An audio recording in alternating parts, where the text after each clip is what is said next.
Welcome to Cage Minds. I'm Mika Frankl. We're inside the Jacksonwink Academy, and I'm alongside Nassir Williams. Sir, thank you for the time. How you doing first off? I'm feeling pretty good. A little tired because it's after sparring, but I'm feeling good.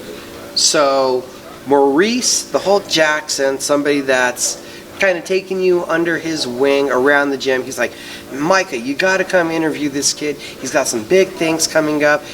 National Kickboxing competition is what I hear? Yeah. Waco National Championship is coming up May 4th. It's a 3-day tournament. We get in, I think on the first day we weigh in, and then from there we compete over 2 days.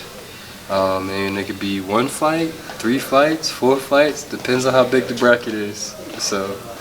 What weight class are you looking at? Right now, 165. 165. Yep. Start off your story there. First time we're getting to talk, getting to introduce you to the audience. Where did this martial arts journey start from, sir?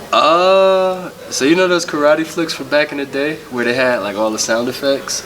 Oh yeah, flapping those. Yeah, we all love those. So back in the day, on bootleg, there used to be a dude that sell DVDs on the corner. And one of the movies he had was the 5 Deadly Venoms, and from there we used to watch it every day. And then next thing you know, I got into boxing. Did boxing with my older cousins, and then I left boxing for wrestling. And then after wrestling, joined the service, and then after that, I got into Muay Thai. Hey, where'd you grow up? Newark, New Jersey. Newark, New Jersey. Okay, all right. I'm like, who was selling videos? That sounds like some East Coast stuff to me. That's not a bias to you guys. It's just recognizing where we at. Okay. So, all right, Newark, New Jersey. Yeah. So you're into the martial arts right away. You're going through all these different styles of martial arts. Yeah. Did you have an eye on competing, on making it a lifestyle throughout this journey, or when did that come into mind? At first, you know, because Newark is a rough place. At first it started with like a bunch of fights, you know, and eventually I guess the social problems started changing the norms in the neighborhood, and then fighting became a constructive thing, you know, competing in the ring, competing in the cage. You know, those are the safe places to be able to fight.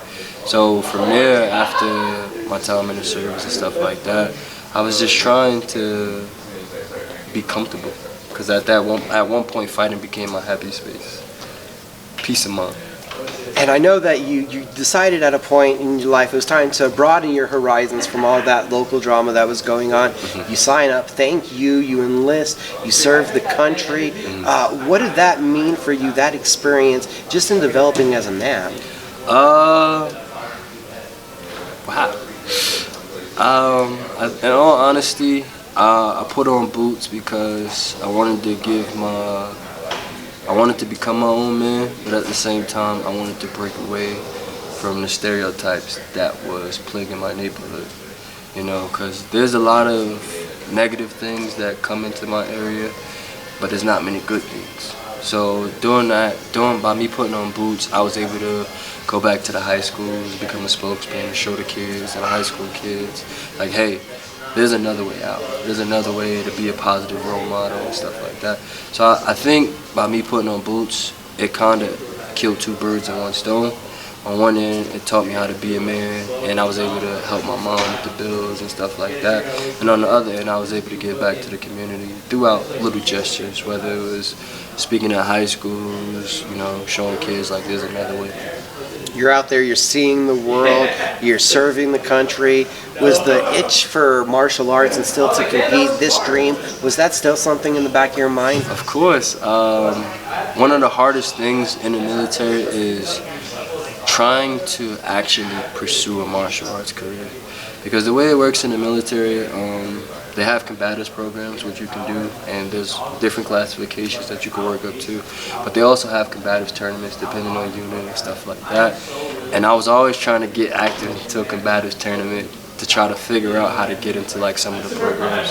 Because the Army has the WOCAP program or the WCAP program, which has boxing, wrestling, all these different sports.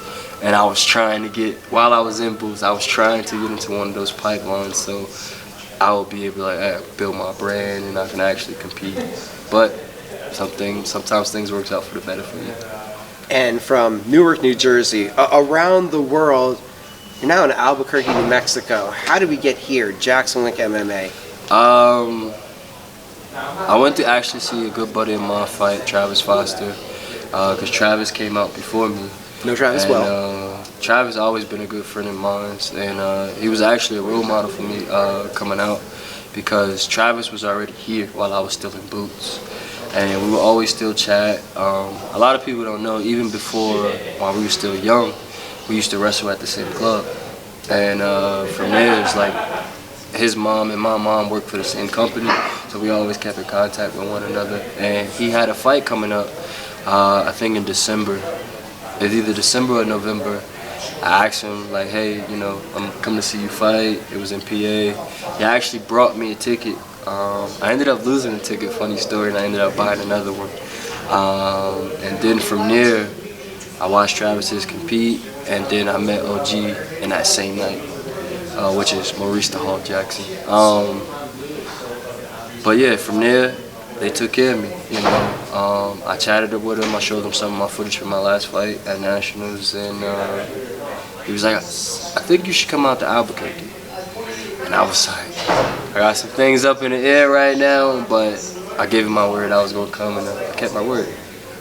And what has this experience meant for you, for your growth as a martial artist, now being here? To be honest, I'm grateful for everything, you know. A snot-nosed kid from the hood, you know, and with all these different elements going on and stuff like that, and to be able to have a person like believe in you to the point where it's like, yo, I want you to come all the way across the country and I'm gonna help you reach your goals. Like, to me, that speaks nothing but value. It speaks nothing but, like, to me, OG will always be one of those people that I hold above, like, where my mom's is. And then from there, it's like Coach Wink, you know. Even when coming in, like, they don't know me from a can of paint, but to be able to, like, coming into the door, open their doors, and show me the love that they have shown me and help me with some of the problems that I have off the mats and out of fighter, I'm grateful, you know. That's the best thing I can say. Got a tournament coming up. What's the approach you take into the possibility of fighting multiple times in a couple days span? To be honest, it's about just training consistently. I don't really think about the opponents because I rather think about the holes that I have in my training and focus on closing those and what can I do to other people, whether I can impose my will, whether I need to tighten up my defense, use my footwork more. Those things are the things that matter, because it doesn't matter which opponent is in front of me, whether they're big, tall, short, small. Whatever holes that I got are what matters. That's what the opponent sees. So if I'm able to tighten up that shot group and tighten up those holes, it doesn't matter. Talking about a kickboxing tournament coming up. Mm-hmm. Do you have an ultimate goal in mind? Is it more looking towards being a kickboxing world champion, an MMA world champion, bare knuckle? There's so many different combat sports on. Heck, Slap League is an option. I don't know if it's a great one, but there's so many different options out there. Have you thought what you want to set your sights on? What avenue? My honest goal is to fight one particular person, and he's currently the kickboxing champion and Muay Thai champion at the same organization. We're talking about Reagan Ursel? Yes, we are. Oh, so you got to give me credit on that one. One championship. That's the goal, is one championship?